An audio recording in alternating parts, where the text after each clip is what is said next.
السلام علیکم ورحمۃ اللہ۔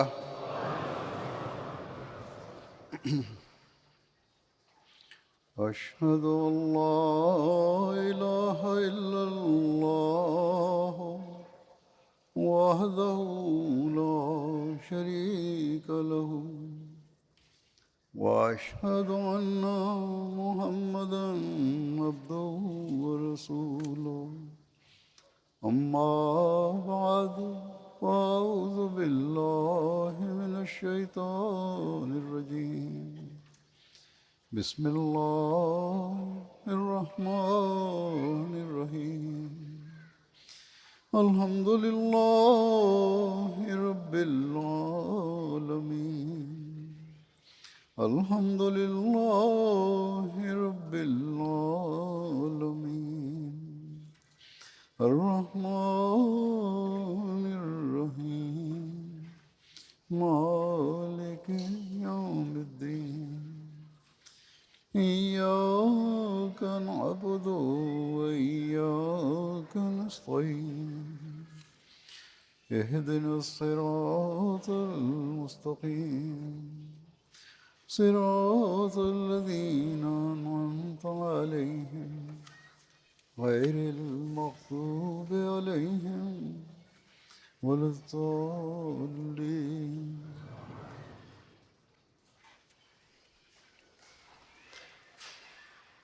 جیسا کہ میں اس سال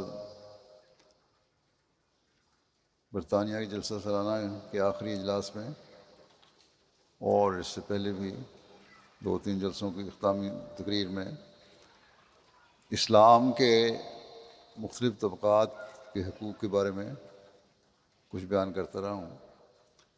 آج یہاں بھی میں اسی مضمون کو جاری رکھوں گا اور معاشرے کے مختلف طبقات کے بعض حقوق کے بارے میں قرآن کریم، احادیث اور حضرت مسیح علیہ السلام کے ارشادات کی روشنی میں بیان کروں گا۔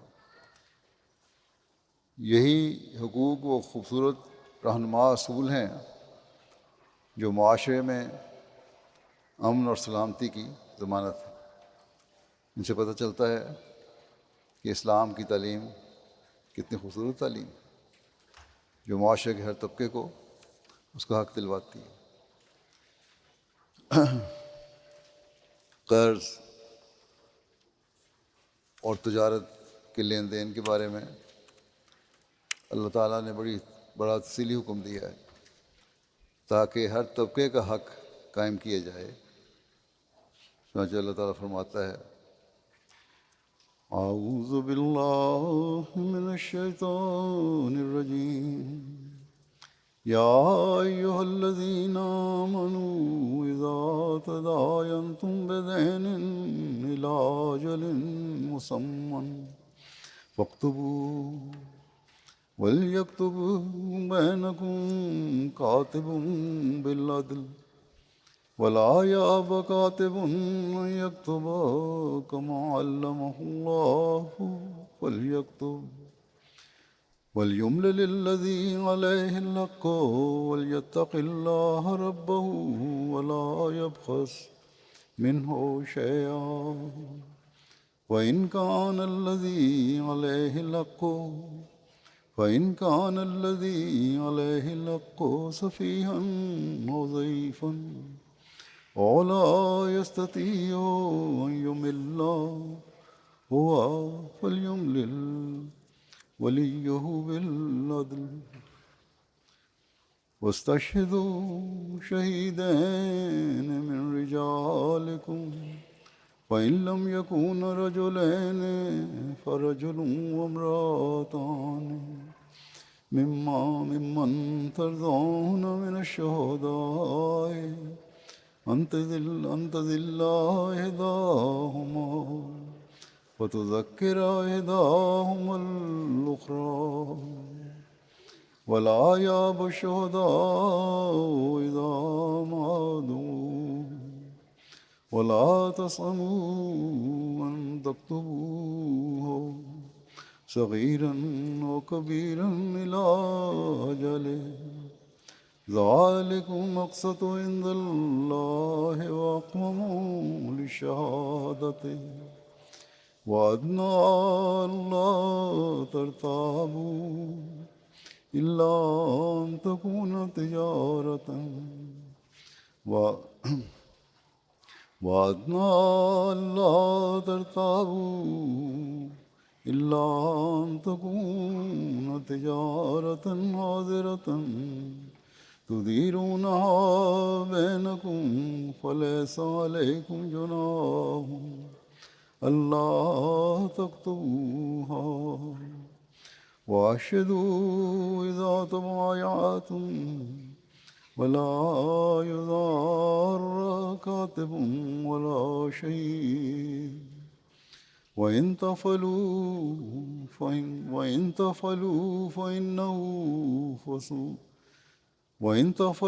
فإنه فسوق بكم واتقوا الله ويعلمكم الله واللہ بکل شیء علیم۔ یہ ایک آیت ہے، بڑی تفصیلی آیت۔ ترجمہ اس کا یہ ہے کہ اے وہ لوگو جو ایمان لائے ہو، جب تم ایک معین مدت تک کے لیے قرض کا لین دین کرو تو اسے لکھ لیا کرو، اور چاہیے کہ تمہارے درمیان لکھنے والا انصاف سے لکھے، اور کوئی کاتب اس سے انکار نہ کرے، کوئی لکھنے والا انکار نہ کرے لکھنے سے کہ وہ لکھے، پس وہ لکھے جیسا اللہ نے اسے سکھایا ہے، اور وہ لکھوائے جس کے ذمہ دوسرے کا حق ہے، اور اللہ اپنے رب کا تقوی اختیار کرے اور اس میں سے کچھ بھی کم نہ کرے۔ پس اگر وہ جس کے ذمہ دوسرے کا حق ہے بے وقوف ہو یا کمزور ہو یا استطاعت نہ رکھتا ہو کہ وہ لکھوائے، تو اس کا ولی اس کی نمائندگی میں انصاف سے لکھوائے، اور اپنے مردوں میں سے 2 کو گواہ ٹھہرا لیا کرو، اور اگر 2 مرد میسر نہ ہوں تو 1 مرد اور 2 عورتیں ایسے گواہوں میں سے جن پر تم راضی ہو۔ یہ اس لیے ہے کہ ان 2 عورتوں میں سے اگر ایک بھول جائے تو دوسری اسے یاد کروا دے، اور جب گواہوں کو بلایا جائے تو وہ انکار نہ کریں، اور لین دین خواہ چھوٹا ہو یا بڑا، اسے اس کی مقررہ میعاد تک یعنی مکمل معاہدہ لکھنے سے اکتاؤ نہیں۔ تمہارا یہ طرز عمل خدا کے نزدیک بہت منصفانہ ٹھہرے گا، اور شہادت کو قائم کرنے کے لیے بہت مضبوط اقدام ہوگا، اور اس بات کے زیادہ قریب ہوگا کہ تم شکوک میں مبتلا نہ ہو۔ لکھنا فرض ہے سوائے اس کے کہ وہ دست بدست تجارت ہو جسے تم اسی وقت آپس میں لے دے لیتے ہو۔ اس صورت میں تم پر کوئی گناہ نہیں کہ تم اسے نہ لکھو، اور جب تم کوئی لمبی خرید و فروخت کرو تو گواہ ٹھہرا لیا کرو، اور لکھنے والے کو اور گواہ کو کسی قسم کی کوئی تکلیف نہ پہنچائی جائے۔ اگر تم نے ایسا کیا تو یقیناً یہ تمہارے لیے بڑے گناہ کی بات ہوگی، اور اللہ سے ڈرو جبکہ اللہ ہی تمہیں تعلیم دیتا ہے، اور اللہ ہر چیز کا خوب علم رکھتا ہے۔ بس یہ ایک تفصیلی حکم ہے، بڑا واضح ہے، جس سے نہ صرف لین دین آسن طریق پر ہوگا بلکہ معاشرے کا امن بھی قائم ہوگا۔ بہت سے ایسے معاملات سامنے آتے ہیں جن میں ان باتوں کا خیال نہیں رکھا جاتا، یا گواہوں کو ڈرایا دھمکایا جاتا ہے، یا لکھنے والوں کو روک دیا جاتا ہے، یا لکھا ہی نہیں جاتا، معاہدے نہیں ہوتے، پھر لڑائی اور جھگڑے ہوتے ہیں۔ بس آج کے ترقی یافتہ لوگوں کو تو آج اس بات کا خیال آیا ہے کہ یہ قانونی کارروائیاں ہونی چاہیے، لکھنا پڑھنا ہونا چاہیے، لیکن اسلام نے آج سے 1400 سال پہلے اس کا تفصیلی حکم دیا ہے تاکہ تجارت اور لین دین اور کاروباروں میں ایک بغیر کسی فتنے اور جھگڑے کے آرام سے ایک سارا کچھ کام ہوتے رہیں، سارے کام ہوتے رہیں۔ قرض لے کر اسے اتارنے کی کس قدر فکر ہونی چاہیے، اس بارے میں روایات میں حضرت صلی اللہ علیہ وسلم کا بیان فرمودہ ایک واقعے کا ذکر ملتا ہے۔ حضرت ابو ہریرہ نے رسول اللہ صلی اللہ علیہ وسلم سے روایت کی کہ آپ صلی اللہ علیہ وسلم نے بنی اسرائیل کے ایک شخص کا ذکر کیا کہ اس نے بنی اسرائیل میں سے کسی دوسرے شخص سے 1000 اشرفیاں قرض مانگی، تو اس نے کہا میرے کے پاس کوئی گواہ لے کے آؤ، میں ان کو گواہ ٹھہراؤں اور رقم دے دوں۔ تو اس نے کہا کہ اللہ ہی کافی گواہ ہے۔ اس نے کہا پھر اپنا کوئی ضامن پیش کرو۔ اس نے کہا اللہ ہی کافی ضامن ہے۔ اس نے کہا تم نے سچ کہا اور اس کو ایک مقررہ میعاد کے لیے اشرفیاں دے دیں۔ اللہ تعالیٰ کی ضمانت اور گواہی پر قرض دے دیا۔ جس نے قرض لیا تھا اس نے سمندر کا سفر کیا اور اپنا کام سر انجام دیا، اور اس کے بعد جہاز کی تلاش کی کہ جس پر سوار ہو کر اس کے پاس اس میعاد پر پہنچ جائے جو اس نے مقرر کی تھی، یعنی وہاں واپس آئے اور قرض دینے والے کا قرض اتار سکے، مگر اس نے کسی جہاز کو نہیں پایا۔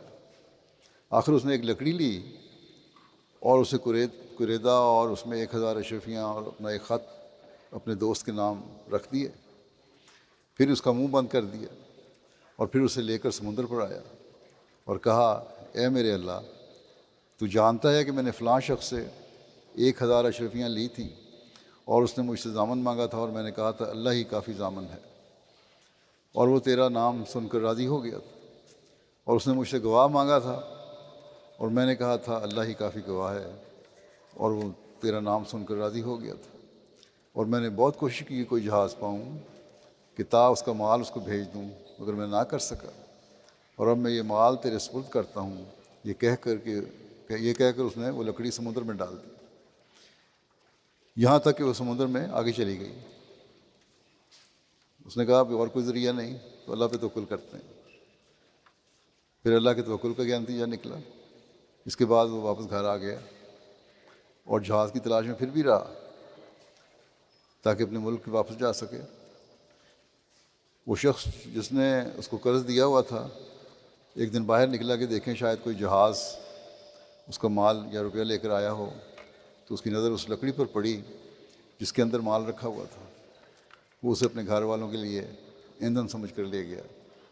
جب اس نے اس کو چیرا تو اس میں مال اور خط پایا۔ پھر کچھ مدت کے بعد وہ شخص بھی آ پہنچا جس کو اس نے مال قرض دیا تھا۔ وہ 1000 دینار اپنے ساتھ لایا اور کہا اللہ کی قسم، میں نے جہاز کی انتہائی تلاش کی تھی تا تمہارا مال تمہیں واپس کروں، مگر جس جہاز میں آیا ہوں میں اس سے پہلے میں نے کوئی جہاز نہیں پایا۔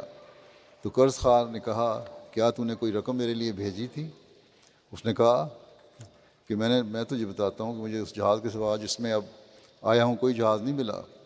قرض خواہ نے کہا کہ اللہ نے تیری طرف سے وہ مال مجھے پہنچا دیا ہے جو تو نے لکڑی میں بند کر کے بھیجا تھا، بس تو اطمینان سے 1000 اشرفیاں لے کر واپس لوٹ جا۔ یہ ایمانداری دونوں طرف سے ملتی ہے ہمیں، بس یہ ایمان کی حالت ہے اور یہ قرض اتارنے کی فکر ہے جو ایک قرض دار کو ہونی چاہیے، اور پھر جس کا قرض اتارنا تھا اس کی ایمانی حالت بھی کسی اعلیٰ معیار کی ہے کہ جب اللہ تعالیٰ نے پہلے ادائیگی کا سامان کر دیا تو پھر دھوکے سے دوبارہ لینے کی کوشش نہیں کی اس نے۔ بس یہ وہ معیار ہیں جو ہمارے اندر ہونے چاہیے، اور یہی وہ معیار ہیں جن سے ہم اپنے ایمان میں کامل اور اپنے عہد بیت کا حق ادا کرنے والے ہوں گے۔ بس اس لحاظ سے ہمیں ہر ایک کو جائزہ لینا چاہیے جو کاروبار کرتے ہیں یا لین دین کرتے ہیں۔ پھر قرض دار کو سہولت دینے کا حق اسلام قائم کرتا ہے۔ چنانچہ حضرت ابو ہریرہ سے روایت ہے کہ نبی کریم صلی اللہ علیہ وسلم نے فرمایا جو شخص تنگ دست قرض دار کو مہلت دے یا اسے قرض میں سے کچھ چھوڑ دے تو اللہ تعالیٰ قیامت کے دن اس کو عرش کے سائے کے نیچے جگہ دے گا۔ اس دن عرش کے سائے کے سوا کوئی سایہ نہیں ہوگا۔ ایک مومن جسے عرش کے سائے کی فکر ہے اس کے لیے کتنی بڑی ضمانت ہے۔ یہ باتیں ہیں جو حسین معاشرے کو قائم کرتی ہیں، لیکن بہت سارے معاملات آتے ہیں ایسے، جھگڑے اٹھتے ہیں جہاں دھوکے دیے جاتے ہیں ایک دوسرے کو، یا انکار کیے جاتے ہیں، یا دوری رقمیں وصول کی جاتی ہیں، یا کرنے کی کوشش کی جاتی ہے، اس کے لیے مقدمہ بازیاں ہوتی ہیں۔ بس ہمارے معاشرے میں تو یہ باتیں نہیں ہونی چاہیے. ایک حسین اور پاک معاشرہ ہونا چاہیے ہمارا. حضرت عائشہ سے روایت ہے کہ نبی کریم صلی اللہ علیہ وسلم اکثر قرض داری اور گناہ سے پناہ مانگتے تھے. میں نے عرض کیا ہے اللہ کے رسول صلی اللہ علیہ وسلم آپ کیوں قرض داری سے بہت پناہ مانگتے ہیں؟ تو آپ نے فرمایا جو قرض دار ہوگا وہ جھوٹی بات کہے گا اور وعدہ خلافی کرے گا. اب حضرت صلی اللہ علیہ وسلم تو ایسی کوئی بات نہیں کر سکتے تھے. آپ اپنی امت کو سبق دے رہے ہیں, نصیحت فرما رہے ہیں کہ قرض لے کر جھوٹے وعدے نہ کرو, اور صاف ستھری بات قرض لیتے وقت بھی کرو, اور پھر اپنی نیتوں کو بھی صاف رکھو. بہت سے لوگ قرض اتارنے کی توفیق ہوتے ہوئے بھی بہت لت و لال سے کام لیتے ہیں اور پھر جھوٹ پر جھوٹ بولتے ہیں. بس ہر قرض دار کو اپنی ذمہ داری کا احساس ہونا چاہیے. قرض سے نجات اور جلد اتارنے کے لیے حضرت مسیح علیہ الصلوۃ والسلام نے بھی ایک نسخہ بیان فرمایا ہے. اللہ پر توکل ہو, اللہ سے دعا ہو, تو اللہ تعالیٰ بھی سامان فرما دیتا ہے قرض سے نجات کی اور جلد اتارنے کی. حضرت مسیح موعود فرماتے ہیں کہ ایک شخص نے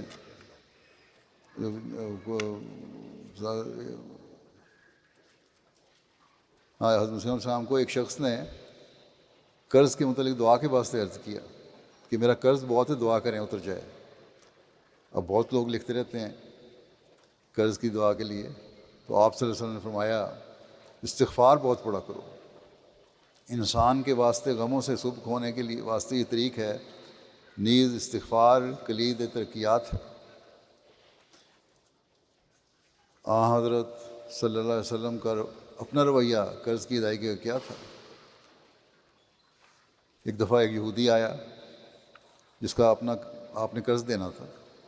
اس نے آ کر سخت کلامی شروع کی, اور گو ادائیگی قرض کی میعاد ابھی پوری نہیں ہوئی تھی, ابھی وقت تھا جو معاہدہ طے ہوا تھا اس کے مطابق, مگر آپ نے اس سے مدد کی اور ایک صحابی کو بھیجا کہ فلاں شخص سے جا کر کچھ قرض لے آؤ, اور اس یہودی کا قرض ادا کر دیا.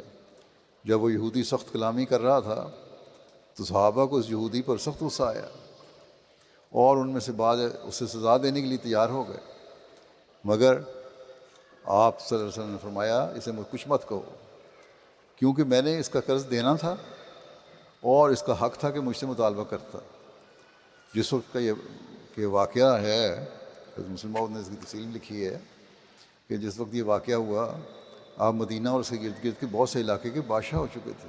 سرداری حضرت صلی اللہ علیہ وسلم کے زیر نگین تھا یہ سارا علاقہ, آپ کی حکومت تھی وہاں, اور ہر ایک شخص سمجھ سکتا ہے کہ اس حالت میں آپ کو اس یہودی کی سختی برداشت کرنا عزت کی کس قدر عظیم الشان قربانی تھی جو حضرت صلی اللہ علیہ وسلم نے دی. چنانچہ اس کا یہ اثر ہوا آپ کی اس عاجزی کو دیکھ کے اور انصاف کو دیکھ کے, اور کہ وہ یہودی مسلمان ہو گیا. قرض کی ادائیگی کی پابندی اور اس کی اہمیت کا اندازہ اس روایت سے ہوتا ہے جس میں بیان ہوا ہے کہ چاش کا وقت تھا, لوگ ایک جنازہ کندھوں پر اٹھائے ہوئے آئے. ورثاء نے حضرت صلی اللہ علیہ وسلم درخواست کی کہ اس میت کا نماز جنازہ پڑھا دیں. حضور صلی اللہ علیہ وسلم نے پوچھا کیا تمہارے اس صاحب کے ذمہ کوئی قرض تو نہیں ہے؟ لوگوں نے کہا صرف 2 دینار قرض ہیں. اتنے غریب لوگ تھے, وہ لوگ اس 2 دینار بھی اتار نہیں سکتے تھے. حضور صلی اللہ علیہ وسلم نے خود جنازہ پڑھانے سے انکار کیا اور فرمایا کہ تم خود ہی اپنے صاحب پر نماز جنازہ پڑھ لو. حضرت صلی اللہ علیہ وسلم مقروض آدمی کا نماز جنازہ نہیں پڑھا کرتے تھے. حضرت علی رضی اللہ عنہ کو اندیشہ ہوا کہ وہ بھی وہاں موجود تھے, کہیں یہ آدمی حضور صلی اللہ علیہ وسلم کی نماز کی برکت سے محروم نہ ہو جائے, دعا کی برکت سے محروم نہ ہو جائے. جلدی سے خدمت میں عرض کیا اور کہ یا رسول اللہ وہ 2 دینار میرے ذمہ ہیں, میں ادا کر دوں گا اور میت اس سے بری و ذمہ ہے. چنانچہ نبی کریم صلی اللہ علیہ وسلم نے میت کا نماز جنازہ پڑھایا. پھر حضرت علی رضی اللہ عنہ نے فرمایا جزاک اللہ خیرا.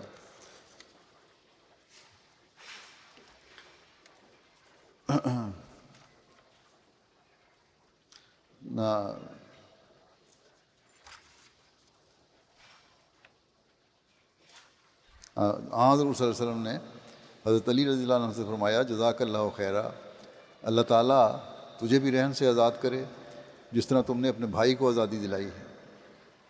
ہر میت اپنے قرض کے سبب رہن رکھا ہوا ہوتا ہے، اور جو شخص کسی میت کو اس سے چھڑائے گا اللہ تعالیٰ قیامت کے دن اس کو اس کے دین سے آزادی دلائے گا۔ بس یہ اہمیت ہے، بس یہ ہے وہ معیار جو ایک مومن کی شان ہے کہ قرض اتارنے میں ہمدردی کا سلوک کرو دوسروں کی۔ حضرت صلی اللہ علیہ وسلم کی دعا سے محروم نہ رہے وہ، اس لیے آپ نے ہمدردی کی تھی۔ اور یہ ہے مقروض کی بھی ذمہ داری جس کو ادا کرنے کی فکر ہونی چاہیے کہ حت المقدور کوشش ہو کہ قرض وقت پر ادا ہو جائے اور ٹال مٹول سے کام نہ لیا جائے۔ قرض داروں کی ادائیگی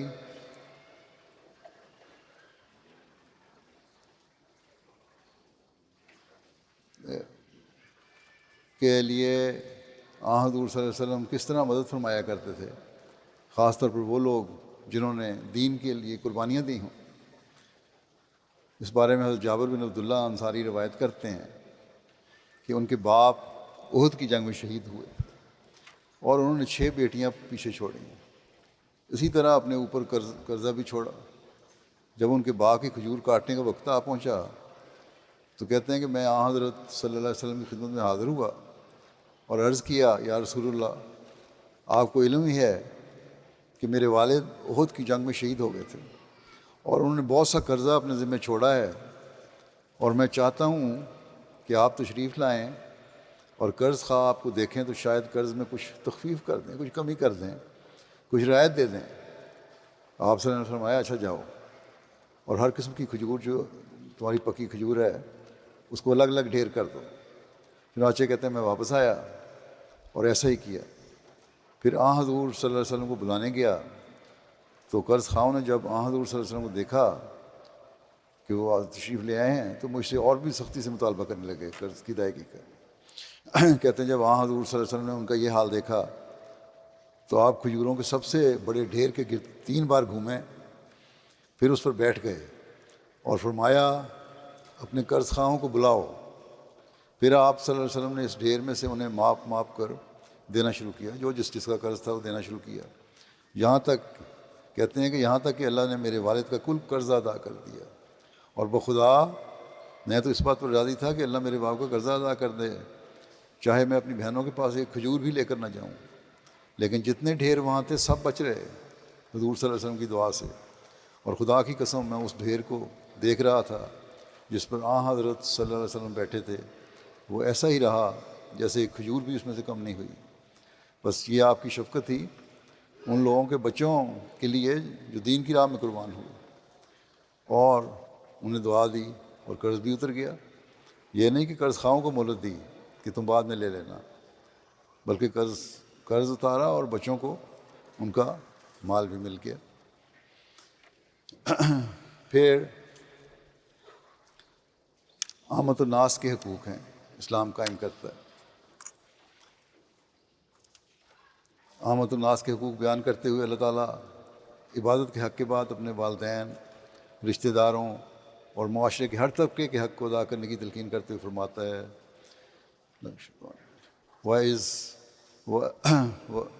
وَإِذْ أَخَذْنَا مِيثَاقَ بَنِي إِسْرَائِيلَ لَا تَعْبُدُونَ إِلَّا اللَّهَ وَبِالْوَالِدَيْنِ إِحْسَانًا وَذِي الْقُرْبَى وَالْيَتَامَى وَالْمَسَاكِينِ وَقُولُوا لِلنَّاسِ حُسْنًا وَأَقِيمُوا الصَّلَاةَ وَآتُوا الزَّكَاةَ ثُمَّ تَوَلَّيْتُمْ إِلَّا قَلِيلٌ مِّنكُمْ وَأَنْتُمْ مُعْرِضُونَ۔ اور جب ہم نے بنی اسرائیل کا میثاق ان سے لیا کہ اللہ کے سوا کسی کی عبادت نہیں کرو گے، اور والدین سے احسان کا سلوک کرو گے، اور قریبی رشتہ داروں سے اور یتیموں سے اور مسکینوں سے بھی، اور لوگوں سے نیک بات کہا کرو، اور نماز کو قائم کرو اور زکوٰۃ ادا کرو، اس کے باوجود تم میں سے چند کے سوا تم سب اس عہد سے پھر گئے اور تم اعراض کرنے والے تھے۔ یہ مثال دے کر مسلمانوں کو کہا گیا کہ تم نے پابندی کرنی ہے۔ بس اس میں تمام قسم کے حقوق بیان کر دیے۔ خوبصورتی یہ ہے کہ صرف قریبیوں اور رشتہ داروں یا محدود محروم طبقے تک بات نہیں رکھی، بلکہ تمام انسانوں سے حسن سلوک کرنے اور ان کا حق ادا کرنے کا حکم دیا۔ یہ خصوصی تعلیم ہے جسے دنیا کے امن کی ضمانت ملتی ہے۔ پہلے نبیوں کی تعلیم نے، ان کے ماننے والوں نے اس کو بھلا دیا، لیکن مسلمانوں کو یہ حکم ہے کہ تم نہ بھلا دینا، تم ہمیشہ یاد رکھنا۔ اور پھر ہم جنہوں نے اس زمانے کے امام کو ہی مانا، جنہوں نے اسلام کی نشت ثانیہ کے ذریعے سے ہمیں نئے سرے سے اسلام کی تعلیم کے بارے میں بتایا، اور یہ ہم سے عہد لیا کہ ہم تعلیم کی پابندی کریں گے، تو ہمارے لیے یہ حکم ہے۔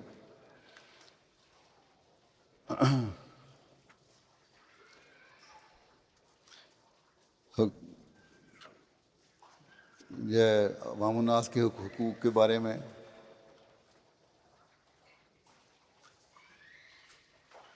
کس طرح اسلام حق کی حفاظت کرتا ہے، بلا تفریق مذہب کس طرح عزت و احترام کرتا ہے ہر ایک کا، مردوں کا بھی عزت و احترام کس طرح کیا جاتا ہے اسلام میں۔ حضرت جابر بن عبداللہ سے روایت ہے کہ ہمارے سامنے سے ایک جنازہ گزرا تو نبی کریم صلی اللہ علیہ وسلم کھڑے ہو گئے اور ہم بھی کھڑے ہو گئے۔ پھر ہم نے کہا یا رسول اللہ صلی اللہ علیہ وسلم، یہ تو یہودی کا جنازہ تھا۔ آپ صلی اللہ علیہ وسلم نے فرمایا کہ جب تم لوگ جنازہ دیکھو تو کھڑے ہو جایا کرو۔ کیا فرق قطع نظر اس کے کہ یہودی تھا یا کون تھا، جنازہ جا رہا ہے، اس کے احترام میں تمہارا کھڑا ہونا ضروری ہے۔ پاکستان کے مولوی اور حکومت جو آج اسلام کا نعرہ لگاتے ہیں اور لبیک یا رسول اللہ کی باتیں کرتے ہیں، رسول اللہ کا تو یہ حکم ہے، کجا یہ کہ احمدیوں کے مردوں کو قبروں سے نکال کے باہر رکھا جائے، ان کے جنازوں سے روکا جائے، ان کو دفن کرنے سے روکا جائے۔ تو یہ ان کا حال ہے، تبھی اس ملک کا بھی یہ حال ہو رہا ہے۔ کاش کہ ان لوگوں کو عقل آ جائے۔ حضرت انس نبی صلی اللہ علیہ وسلم سے روایت کرتے ہیں کہ آپ صلی اللہ علیہ وسلم نے فرمایا، تم میں سے کوئی مومن نہیں ہوتا جب تک کہ وہ اپنے بھائی کے لیے وہ بات پسند نہ کرے جو اپنے لیے پسند کرتا ہے۔ محبت اور پیار کے فروغ اور حقوق ادا کرنے کی ایک اعلیٰ مثال ہے۔ کیا اس کے بعد بھی معاشرے میں بدامنی ہو سکتی ہے کہ اپنے حق ادا کرنے کی کوشش کرو، اپنے بھائی کے حق ادا کرنے کی کوشش کرو، اور حق کیا ہے کہ جو تم اپنے لیے پسند کرتے ہو وہ اس کے لیے پسند کرو۔ ابو نضرہ سے مروی ہے کہ ان سے ایک ایسے آدمی نے یہ روایت بیان کی جس نے ایام تشریق کے درمیان نبی صلی اللہ علیہ وسلم کو خطبہ میں یہ فرماتے سنا کہ اے لوگو، بلا شبہ تمہارا رب ایک ہے اور تمہارا باپ بھی ایک ہے۔ سن رکھو کہ کسی عربی کو اجمی پر اور کسی اجمی کو عربی پر کوئی فضیلت حاصل نہیں، نہ ہی کسی گورے کو کالے پر اور نہ ہی کسی کالے کو گورے پر کوئی فضیلت حاصل ہے، ہاں مگر تقویٰ کی بنا پر۔ بس جب فضیلت نہیں تو پھر سب بھائی بھائی ہیں، انسان ایک دوسرے کی قدر کرنی چاہیے ہمیں، اور یہ ایسا حکم ہے جو کہیں کسی مذہب میں نہیں ہے۔ حضرت مسیح علیہ الصلوۃ والسلام نے اپنی شرائط بیعت میں بھی اس شرط پر زور دیا ہے۔ ایک یہ بڑی آپ کی چوتھی شرط جو ہے شرائط بیعت کی، وہ یہی ہے کہ کس طرح آپ نے ایک دوسرے کے حق ادا کرنے ہیں، عوام الناس کے حق ادا کرنے ہیں، ایک دوسرے کے حق ادا کرنے ہیں۔ فرمایا یہ چوتھی شرط میں یہ کہ عام خلق اللہ کو عموماً اور مسلمانوں کو خصوصاً اپنے نفسانی جوشوں سے کسی نوع کی ناجائز تکلیف نہیں دے گا، نہ زبان سے، نہ ہاتھ سے، نہ کسی اور طرح سے۔ حضرت مسیح علیہ الصلوۃ والسلام فرماتے ہیں، نوع انسان پر شفقت اور اس سے ہمدردی کرنا بہت بڑی عبادت ہے۔ نوع انسان پر شفقت اور اس سے ہمدردی کرنا بہت بڑی عبادت ہے، اور اللہ تعالیٰ کی رضا حاصل کرنے کے لیے یہ ایک زبردست ذریعہ ہے۔ مگر میں دیکھتا ہوں کہ اس پہلو میں بڑی کمزوری کی جاتی ہے، دوسروں کو حقیر سمجھا جاتا ہے، ان پر ٹھٹھے کیے جاتے ہیں۔ ان کی خبرگیری کرنا اور کسی مصیبت اور مشکل میں مدد دینا تو بڑی بات ہے۔ بس آج یہ ہمارا کام ہے کہ ہمدردی خلق کی اعلیٰ معیار قائم کریں اور انہیں پھر پھیلائیں اور دنیا کو اس سے بھی آگاہ کریں۔ حضرت اقدس مسیح علیہ السلام فرماتے ہیں، اخلاق ہی ساری ترقیات کا زینہ ہے۔ میری دانش میں یہی پہلو حقوق العباد کا ہے جو حقوق اللہ کے پہلو کو تقویت دیتا ہے۔ اعلیٰ اخلاق ہوں تو اس سے بندوں کے حق ادا ہوتے ہیں، اور جب بندوں کے حق ادا ہوں تو اللہ تعالیٰ کے حق کو بھی تقویت ملتی ہے اس سے، پھر اللہ تعالیٰ کی طرف سے توجہ پیدا ہوتی ہے۔ فرمایا جو شخص نوع انسان کے ساتھ اخلاق سے پیش آتا ہے خدا تعالیٰ اس کے ایمان کو ضائع نہیں کرتا۔ جب انسان خدا تعالیٰ کی رضا کے لیے کام کرتا ہے اور اپنے ضعیف بھائی کی ہمدردی کرتا ہے تو اس اخلاص سے اس کا ایمان قوی ہو جاتا ہے۔ مگر یاد رکھنا چاہیے کہ نمائش اور نمود کے لیے جو اخلاق برتے جائیں وہ اخلاق خدا تعالیٰ کے نہیں ہوتے۔ دکھاوے کے لیے اخلاق نہیں ہونے چاہیے، دل سے ایک آواز نکلنی چاہیے، دل سے ہمدردی پیدا ہونی چاہیے۔ اور فرمایا اخلاق خدا تعالیٰ کے نہیں ہوتے، اور ان میں اخلاص کے نہ ہونے کی وجہ سے کچھ فائدہ نہیں ہوتا۔ اس طرح پر تو بہت سے لوگ سرائیں وغیرہ بنا دیتے ہیں، ان کی اصل غرض شہرت ہوتی ہے، اور اگر انسان خدا تعالیٰ کے لیے کوئی فعل کرے تو خواہ وہ کتنا ہی چھوٹا کیوں نہ ہو، اللہ تعالیٰ اسے ضائع نہیں کرتا اور اس کا بدلہ دیتا ہے۔ میں نے تذکرۃ الاولیاء میں پڑھا ہے کہ ایک ولی اللہ نے فرماتے ہیں کہ ایک دفعہ بارش ہوئی اور کئی روز تک رہی۔ ان بارش کے دنوں میں نے دیکھا کہ ایک 80 برس کا بوڑھا گبر ہے جو آتش پرست ہے، جو کوٹھے پر چڑیوں کے لیے دانے ڈال رہا ہے۔ میں نے اس سے اس خیال سے کہ کافر ہے، کافر کے اعمال حبط ہو جاتے ہیں، اس نے کہا کہ کیا تیرے اس عمل سے تجھے کچھ ثواب ہوگا؟ اس گبر نے جواب دیا کہ ہاں ضرور ہوگا۔ پھر وہی ولی اللہ بیان کرتے ہیں کہ ایک مرتبہ جو میں حج کو گیا تو دیکھا کہ وہی انسان بندہ طواف کر رہا تھا۔ اس گبر نے مجھے پہچان لیا اور کہا کہ دیکھو ان دانوں کا مجھے ثواب مل گیا یا نہیں، یعنی وہی دانے میرے اسلام تک لانے کا موجب ہو گئے۔ اسی نیکی کی وجہ سے اللہ تعالیٰ نے مجھے اسلام قبول کرنے کی توفیق دی۔ حدیث میں بھی ذکر آیا ہے کہ ایک صحابی نے حضرت صلی اللہ علیہ وسلم سے پوچھا کہ ایام جاہلیت میں نے بہت خرچ کیا تھا، کیا اس کا ثواب بھی مجھے ہوگا؟ حضرت صلی اللہ علیہ وسلم نے اس کو جواب دیا کہ اسی صدقہ و خیرات کا ثمرہ تو ہے کہ تو مسلمان ہو گیا ہے۔ اس سے معلوم ہوتا ہے کہ خدا تعالیٰ کسی کے ادنا فعل اخلاص کو بھی ضائع نہیں کرتا، اور یہ بھی ثابت ہوتا ہے کہ مخلوق کی ہمدردی اور خبرگیری حقوق اللہ کی حفاظت کا باعث ہو جاتی ہے۔ بس مخلوق کی ہمدردی ایک ایسی شے ہے کہ اگر انسان اسے چھوڑ دے اور اسے دور ہوتا جاوے تو رفتہ رفتہ پھر وہ درندہ ہو جاتا ہے۔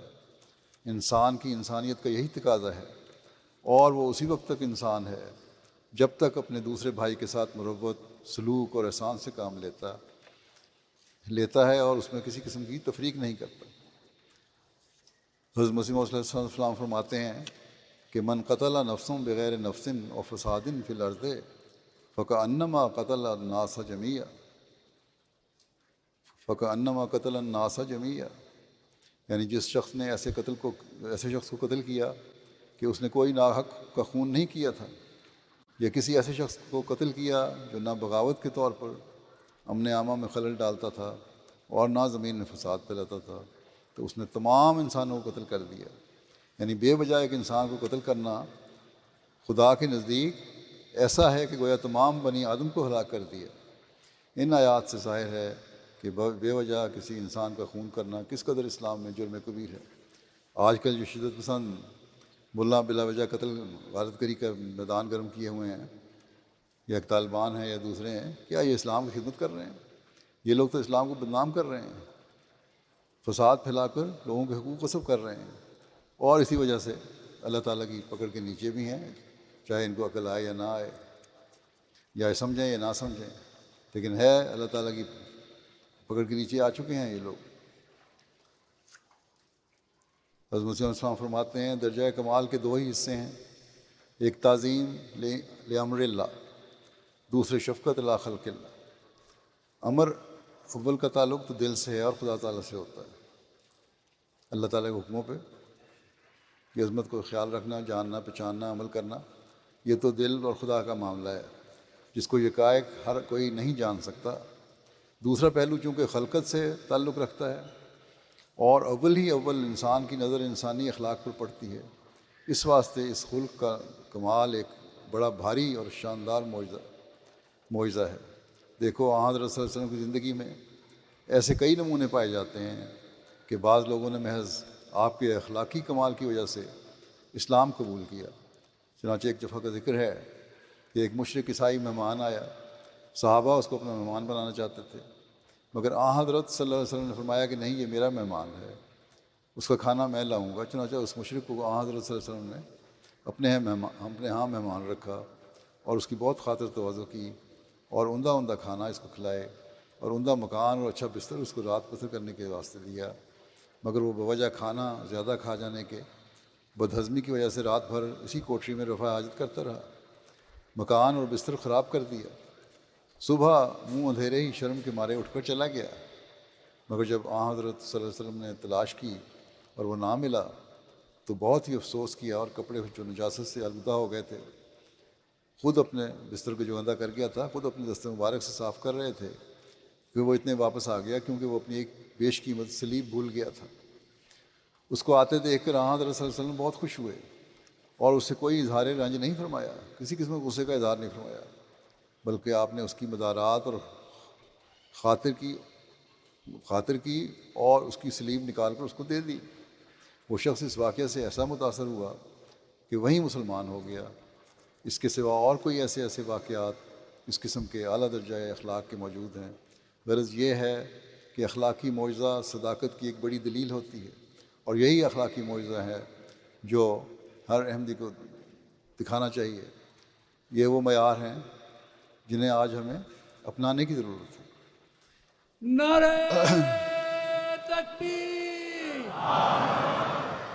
حضرت محمد مصطفیٰ محسن انسانیت، رحمت للعالمین، غلام احمد کی خلافت احمدیہ، حضرت امیر المومنین، نعرہ تکبیر! عظیم علیہ الصلوۃ والسلام فرماتے ہیں ہمارا یہ اصول ہے کہ کل بنی نوع کی ہمدردی کرو۔ اگر ایک شخص ایک ہمسایہ ہندو کو دیکھتا ہے کہ اس کے گھر میں آگ لگ گئی اور یہ نہیں اٹھتا کہ آگ بجھانے میں مدد دے تو میں سچ کہتا ہوں کہ وہ مجھ سے نہیں ہے۔ اگر ایک شخص ہمارے مریدوں میں سے دیکھتا ہے کہ ایک عیسائی کو کوئی قتل کرتا ہے اور وہ اس کو چھڑانے کے لیے مدد نہیں کرتا تو میں تمہیں بالکل درست کہتا ہوں کہ وہ ہم میں سے نہیں ہے۔ اسلام اس قوم کے بدماشوں کا ذمہ دار نہیں ہے۔ بعض ایک روپیہ کی لالچ پر بچوں کا خون کر دیتے ہیں۔ ایسی وارداتیں اکثر نفسانی اغراض سے ہوا کرتی ہیں، اور پھر بالخصوص ہماری جماعت جو نیکی اور پرہیزگاری سیکھنے کے لیے میرے پاس جمع ہے، وہ اس لیے میرے پاس نہیں آتے کہ ڈاکوؤں کا کام مجھ سے سیکھیں اور اپنے ایمان کو برباد کریں۔ میں حلفاً کہتا ہوں اور سچ کہتا ہوں کہ مجھے کسی قوم سے دشمنی نہیں، ہاں جہاں تک ممکن ہے ان کے عقائد کی اصلاح چاہتا ہوں۔ انسانوں سے دشمنی نہیں، لیکن ان کی باتوں کی اصلاح چاہتا ہوں، ان کے عقائد کی اصلاح چاہتا ہوں۔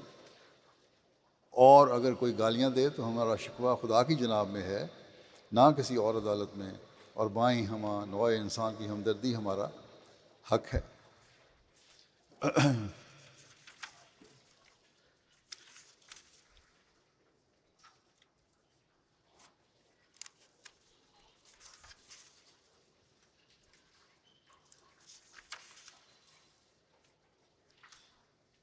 اسلام کی تاریخ میں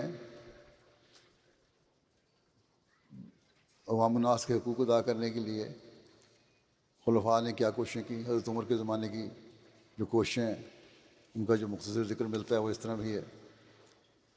حضرت عمر نے عوام الناس کی بھلائی اور بہتری کے لیے بہت سے کام سر انجام فرمائے۔ زراعت میں بہتری اور عوام کے لیے پانی کی فراہمی کے لیے نہریں کھدوائیں۔ نہر ابو موسیٰ دریائے دجلہ سے 9 میل لمبی نہر بنا کر بصرہ تک لائی گئی۔ نہر معقل، یہ نہر بھی دریائے دجلہ سے نکالی گئی۔ نہر امیر المومنین، حضرت عمر کے حکم سے دریائے نیل کو بحیرہ کلزم سے ملایا گیا۔ 18 ہجری میں عرب میں جب قحط پھیلا تو حضرت عمر نے حضرت عمر بن عاص کو امداد کے لیے خط لکھا۔ فاصلہ چونکہ زیادہ تھا اس لیے امداد میں تاخیر ہو گئی۔ حضرت عمر نے عمر کو بلا کر کہا کہ دریائے نیل کو سمندر سے ملا دیا جائے تو عرب میں کبھی قحط نہ ہو۔ عمر نے واپس جا کر فسطاط سے بحیرہ کلزم تک نہر تیار کروائی، جس کے ذریعے بحری جہاز مدینہ کی بندرگاہ جدہ تک پہنچ جاتے۔ یہ نہر 29 میل لمبی تھی اور 6 ماہ کے عرصے میں تیار کر لی گئی۔ حضرت عمر بن عاص نے بحیرہ روم اور بحیرہ کلزم کو آپس میں ملانے کا ارادہ کیا اور چاہا کہ فرما کے پاس سے جہاں بحر کلزم اور بحر روم میں 70 میل کا فاصلہ تھا، نہر نکال کر ان کو ملا دیا جائے۔ لیکن حضرت عمر یونانیوں کے ہاتھوں حاجیوں کے لوٹے جانے کے ڈر سے اس پر رضامند نہ ہوئے۔ اگر عمر بن عاص کو اجازت مل جاتی تو نہر سویز کی ایجاد عربوں کے حصے میں آتی۔ حضرت عمر نے عوام الناس کی سہولت کے لیے مختلف عمارتیں تعمیر کروائیں۔ آج یورپ کو کہا جاتا ہے کہ یہ سہولتیں دیتے ہیں عوام الناس کو، یہ اسلام میں سب سے پہلے یہ سہولتیں دی گئیں، ان کے حق قائم کیے گئے۔ آج مسلمان حکومتیں اگر اس بات کو دیکھ لیں، اس بات پر عمل کرنا شروع کر دیں تو ان کے اندر کے فساد ختم ہو جائیں۔ ان میں مساجد بھی تھیں جو حضرت عمر نے تعمیر کرائیں، عدالتیں، فوجی چھاونیاں، بیرکس، ملکی تعمیراتی کاموں کے لیے مختلف دفاتر، سڑکیں، پل، مہمان خانے، چوکیاں، سرائے وغیرہ۔ مدینہ سے مکہ تک ہر منزل پر چشمے اور سرائیں بنوائیں، چوکیاں بھی تعمیر کروائیں۔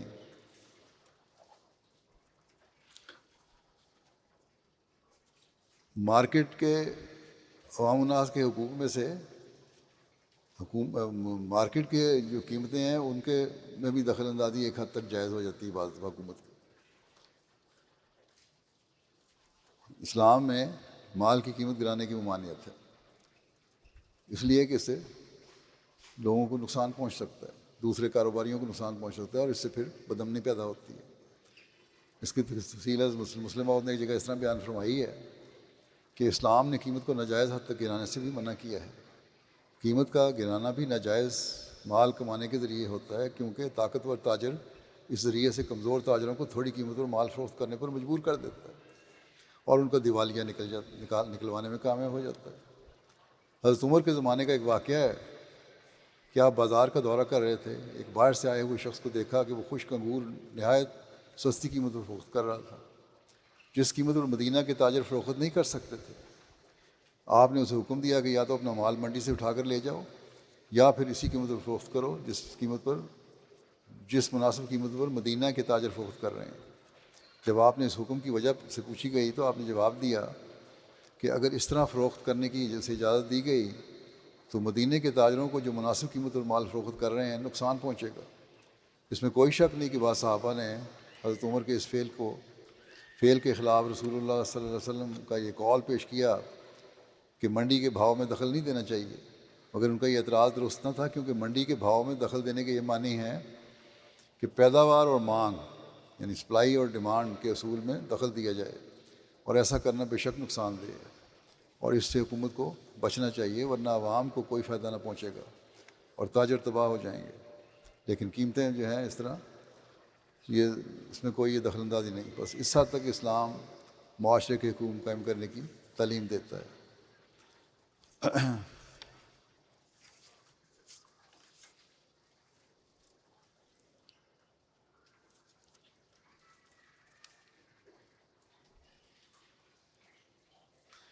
پھر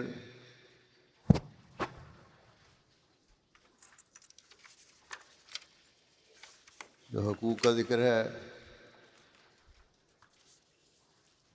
وہ حکومت اور رعایا کے حقوق کا ذکر اللہ تعالیٰ فرماتا ہے کہ یا ایھا الذین آمنوا اطیعوا اللہ واطیعوا الرسول واولی الامر منکم فإن تنازعتم فی شیء فردوہ الی اللہ والرسول ان کنتم تؤمنون باللہ والیوم الآخر ذالک خیر واحسن تأویلا۔ اے وہ لوگوں جو ایمان لائے ہو، اللہ کی اطاعت کرو اور رسول کی اطاعت کرو اور اپنے حکام کی بھی، اور اگر تم کسی معاملے میں اولو الامر سے اختلاف کرو تو ایسے معاملے اللہ اور رسول کی طرف لوٹا دیا کرو، اگر فی الحقیقت تم اللہ پر اور یوم آخرت پر ایمان لانے والے ہو۔ یہ بہت بہتر طریق ہے اور انجام کے لحاظ سے بہت اچھا ہے۔ حضرت مسیح علیہ السلام فرماتے ہیں کہ اولو الامر سے مراد جسمانی طور پر بادشاہ اور روحانی طور پر امام الزمان ہے، اور جسمانی طور پر جو شخص ہمارے مقاصد کا مخالف نہ ہو اور اس سے مذہبی فائدہ ہمیں حاصل ہو سکے وہ ہم میں سے ہے، یعنی آج کل کی حکومتیں، مغربی حکومتیں بھی اگر ہمیں یہاں اکوموڈیٹ کرتی ہیں، اپنے اندر جذب کرتی ہیں، ہمیں حقوق ادا کرتی ہیں، ہمیں تبلیغ کی اجازت دیتی ہیں، تو یہاں کے ملکی قانون جو ہیں حکومت کی طرف سے جو قوانین اسلامی واضح ہدایات سے کے خلاف نہیں ہیں، ان میں بہرحال عمومی طور پہ جو قوانین ہیں ملک کے، ان میں حکومت وقت کی قانون کی پابندی کرنا ضروری ہے، اور کسی قسم کی غیر قانونی حرکتیں نہیں ہونی چاہیے کہ جی کافر حکومت ہے اس لیے جو مرضی کر لو۔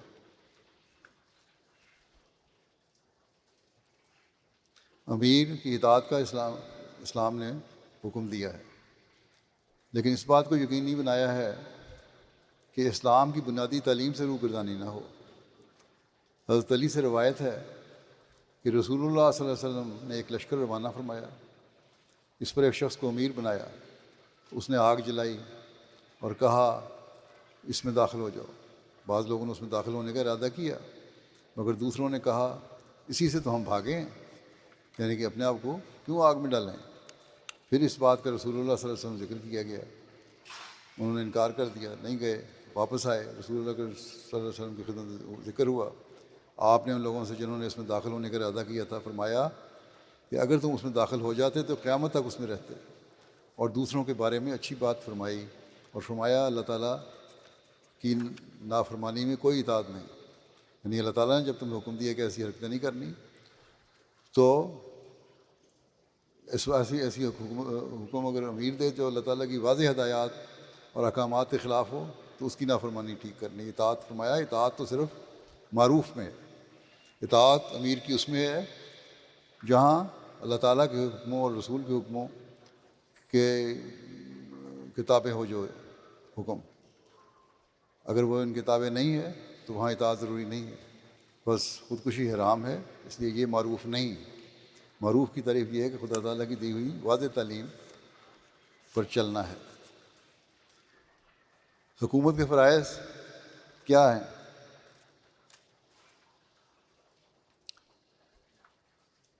اس خلیفہ مسیح ثانی نے اس پہ تفصیلی نوٹ لکھا ہے، خطاب فرمایا تھا، بلکہ فرمایا کہ سب سے پہلا فرض جو اسلام حکومت پر مقرر کرتا ہے یہ ہے کہ حکومت رعایا کے فوائد اور منافع اور ضروریات اور اتفاق اور اخلاق اور حفاظت اور معیشت اور مسکن کی ذمہ دار ہے۔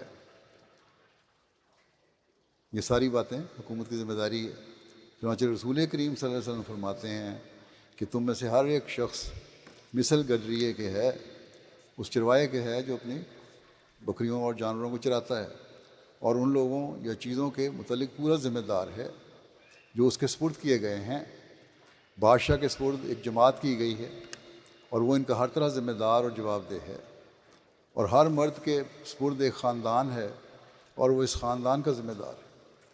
اب اپنا گھر جو ہے اس کا ذمہ دار مرد ہے، بیوی اور بچوں کا ذمہ دار مرد ہے، اس لیے یہ کہنا کہ عورتیں کام کریں یا عورتوں کا مردوں کی بات نہ ماننا، جائز باتیں بھی نہ ماننا، یہ بھی غلط ہے۔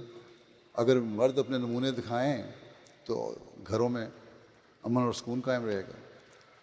فرمایا کہ اور وہ اس خاندان کا ذمہ دار ہے اور جواب دہ ہے، اور نوکر کے سپرد اس کے آقا کی جائیداد اور مال ہے۔ اسی طرح جو ملازم پیشہ ہیں ان کا کام ہے اپنے مالک کی جہاں تک نوکری کر رہے ہیں ایمانداری سے نوکری کریں، اور وہ اس کا ذمہ دار اور جواب دہ ہے۔ اس حکم سے ظاہر ہے ہر ایک اپنے اپنے حلقے میں گڈریے کی طرح ہے، رکھوالے کی طرح ہے، نگران کی طرح ہے۔ یہ نہیں ہے کہ کوئی آزاد ہو جاتا ہے اس سے، نوکر سے لے کے بادشاہ تک سب اپنے اپنے کام کے ذمہ دار ہیں اور پوچھے جائیں گے اس بارے میں۔ اس حکم سے ظاہر ہے کہ اسلام نے بادشاہ کو مثل گڈریے کی قرار دیا ہے جس کے سپرد مالک ایک ریوڑ کرتا ہے، بس جس طرح اس کا فرض ہوتا ہے کہ وہ اسے بکھرنے اور پراگندہ نہ ہونے دے، بھیڑیے کے حملے سے بچائے، اس کی صحت کا خیال رکھے، خوراک کا خیال رکھے، مکان کا خیال رکھے، غرض ہر قسم کی ضرورتوں کا خیال رکھے، اسی طرح حکومت اسلامیہ کا فرض ہے کہ وہ اپنے علاقے کے لوگوں کو تفرقہ اور فساد اور ایک دوسرے کے خلاف ظلم اور بیرونی حملوں سے بچائے اور ان کی تمام ضروریات کی فکر رکھے، خواہ وہ علوم کے متعلق ہوں، خواہ تربیت کے، خواہ خوراک کے، خواہ رہائش کے، خواہ صحت کے، خواہ اور کسی قسم کے ہوں۔ بس اگر ہماری اسلامی حکومتیں ان باتوں کا خیال رکھنے لگیں تو آج کل جو آئے دن فتنہ و فساد ہوتا ہے، یا آوازیں اٹھتی ہیں، یا کو ہوتے ہیں، یا ہڑتالیں ہوتی ہیں، یا جنگیں ہوتی ہیں، یہ نہ ہوں۔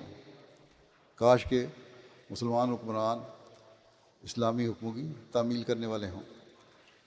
یہ تعلیم تو عام ہے، اس کے علاوہ تفصیلی فرائض یہ ہیں کہ اسلامی حکومت اس امر کی ذمہ دار رکھی گئی ہے کہ وہ ہر ایک شخص کے لیے خوراک، لباس اور مکان مہیا کرے۔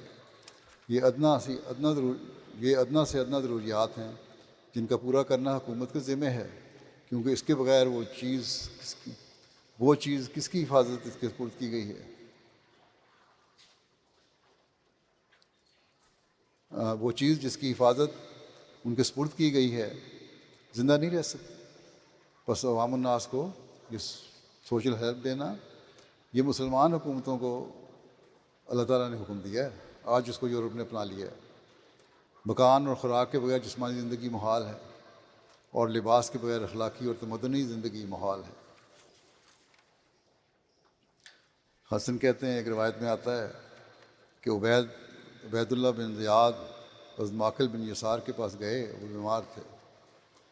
انہوں نے ان کا حال پوچھا تو انہوں نے کہا، میں تمہیں ایک ایسی حدیث سناتا ہوں جو میں تمہیں سنانے والا نہیں تھا۔ رسول اللہ صلی اللہ علیہ وسلم نے فرمایا، اللہ جب کسی بندے کو رعایا کا نگران بناتا ہے اور وہ اس حال میں مر جاتا ہے کہ وہ اپنی رعایا کو دھوکہ دے رہا ہو، تو اللہ تعالیٰ اس پر جنت حرام کر دیتا ہے۔ کاش کہ مسلمان لیڈروں کو یہ سمجھ آ جائے۔ حضرت عمر نے رعایا کا حق ادا کرنے کی کس طرح کوشش کی، اس کے بے شمار واقعات ملتے ہیں۔ ایک واقعہ بیان کرتے ہوئے زید بن اسلم اپنے والد سے روایت کرتے ہیں کہ قحط کے زمانے میں سارے عرب سے لوگ جمع ہو کر مدینہ آ گئے تھے۔ حضرت عمر نے لوگوں کو حکم دیا کہ وہ ان کا انتظام کریں اور انہیں کھانا کھلائیں۔ مدینہ کی چاروں طرف حضرت عمر نے مختلف اصحاب کی ڈیوٹی لگا دی تھی، جو ایک ایک لمحے کی خبر شام کو جمع ہو کر آپ کو دیتے تھے۔ لوگوں کا ایک گروہ بنو سلمہ کے نواب میں بھی جمع تھا، جو مدینہ کو گھیرے ہوئے تھا۔ بس جب لوگ رات کا کھانا کھا چکے تو ان کا شمار کیا گیا تو 7,000 کے قریب افراد نے کھانا کھایا تھا۔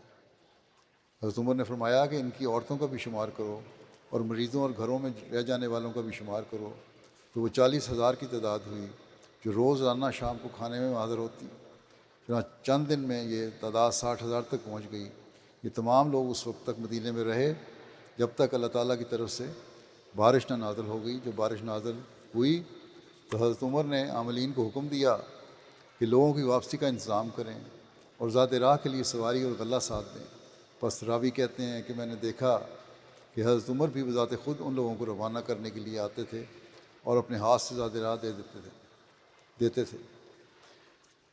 رعایا کے حقوق مقرر کرنے اور اس کی ادائیگی میں حضرت ابوبکر کی کیا ہدایات تھیں، اور آپ نے یہ انصاف کس طرح قائم فرمایا، اس بارے میں لکھا ہے کہ عہد نبوت میں جن غیر مذاہب کے پیروؤں کو اسلامی ممالک میں پناہ دی گئی تھی اور عہد ناموں کے ذریعے سے ان کے حقوق متعین کر دیے گئے تھے، حضرت ابوبکر نے نہ صرف ان حقوق کو قائم رکھا بلکہ اپنی مہر و دستخط سے ان کی توثیق فرمائی۔ اسی طرح خود ان کے عہد میں جو ممالک فتح ہوئے وہاں کے ذمی رعایا کو تقریباً وہی حقوق دیے جو مسلمانوں کو حاصل تھے۔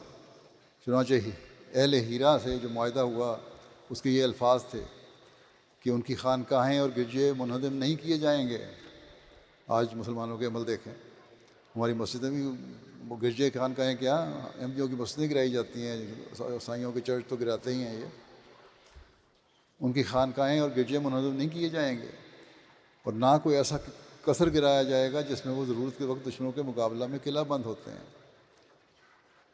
ناقوس یعنی گھنٹے بجانے کی ممانعت نہیں ہوگی، وہ اپنی عبادت کے لیے بلانے کے لیے گھنٹے بجاتے ہیں، بجائیں، اور تہوار کے موقعوں پر صلیب نکالنے سے روکے نہ جائیں گے۔ یہ معاہدہ طویل ہے، یہاں صرف وہی نقل کیے گئے ہیں جن سے مسلمانوں کی غیر معمولی مذہبی رواداری کا ثبوت ملتا ہے۔ خلیفہ اول کے عہد میں جزیہ یا ٹیکس کی شرح آسان تھی اور انہی لوگوں کو مقرر کرنے کا حکم تھا جو اس کی ادائیگی کی صلاحیت رکھتے ہوں۔ چنانچہ ہیرا کے 7,000 باشندوں میں سے 1,000 بالکل مستثنا تھے اور باقی پر صرف 10 درہم سالانہ مقرر کیے گئے تھے۔ معاہدوں میں یہ شرط بھی تھی کہ کوئی ذمی بوڑھا اپاہج اور مفلس ہو جائے گا تو اس جزیہ سے بری کر دیا جائے گا، نیز بیت المال اس کا کفیل ہوگا۔ کیا دنیا کی تاریخ ایسی بے تعصبی اور رعایا پروری کی نظیر پیش کر سکتی ہے؟ آج اگر دیتے ہیں تو ابھی وہ حقوق ادا نہیں ہوتے جس طرح اس زمانے میں ہوتے تھے۔ حضرت عمر نے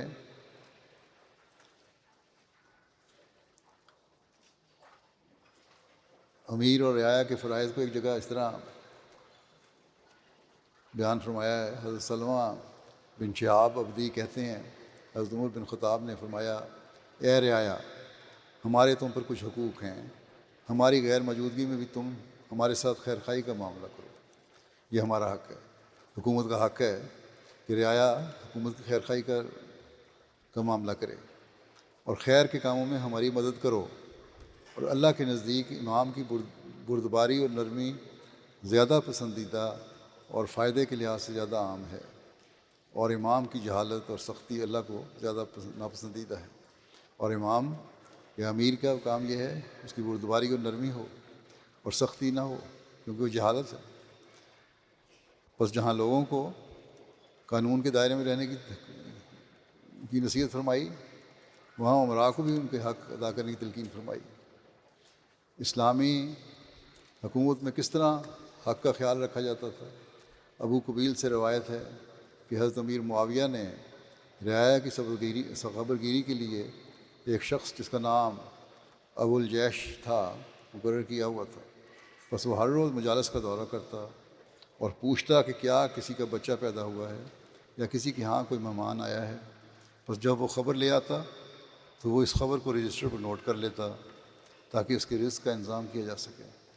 کاش کہ آج کل کے مسلمان اس حقیقت کو سمجھیں اور یہ حق قائم کریں تو امن قائم ہو، بجائے ایک دوسرے کی گردنیں کاٹنے کے۔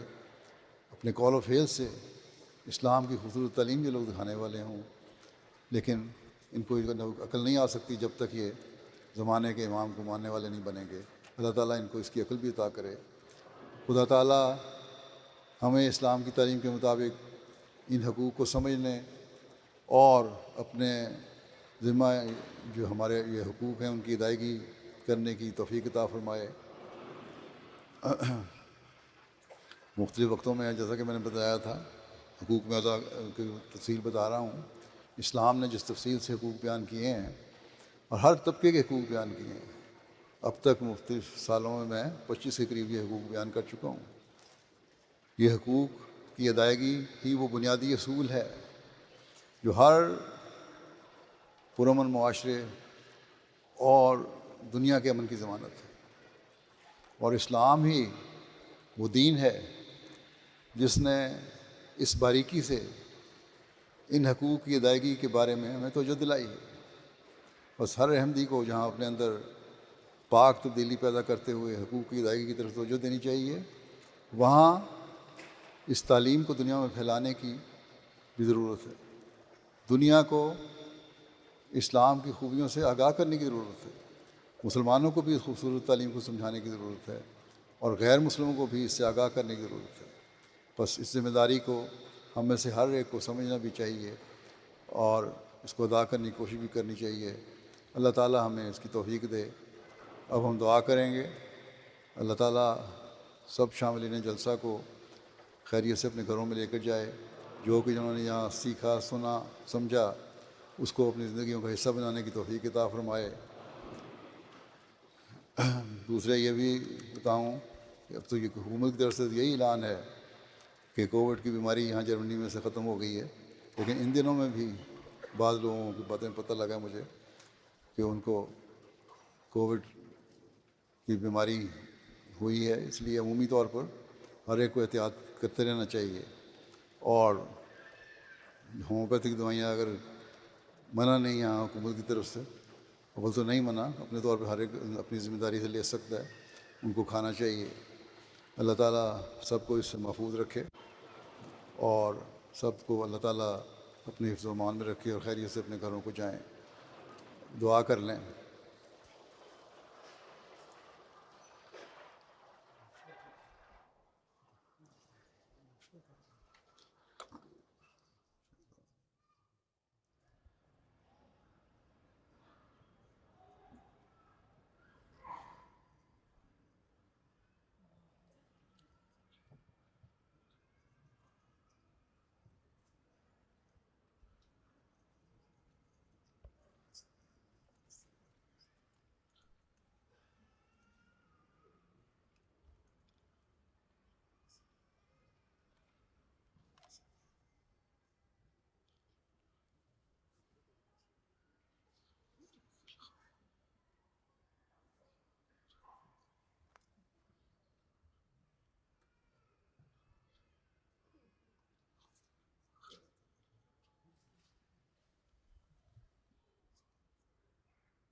آمین.